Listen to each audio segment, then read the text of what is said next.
ഇന്നൊരു ഹെൽത്തി ആയിട്ടുള്ള അടയുടെ റെസിപ്പി കണ്ടു നോക്കിയാലോ.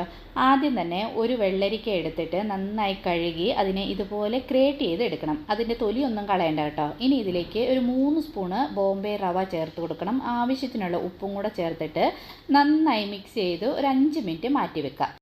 5 മിനിറ്റ് കഴിഞ്ഞ് കഴിയുമ്പം ഇതിലേക്ക് ചെറുതായി എരിഞ്ഞ കുറച്ച് മല്ലിയിലയും ചെറുതായി എരിഞ്ഞ കുറച്ച് പച്ചമുളകും ചിരകിയ തേങ്ങ 1 കപ്പും കൂടെ ചേർക്കണം.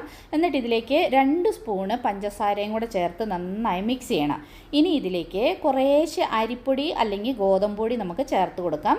ഇതിൽ ചേർത്ത് ഈ ഒരു കൺസിസ്റ്റൻസിയിലായി നമ്മളിതിനെ മിക്സ് ചെയ്ത് എടുക്കണം.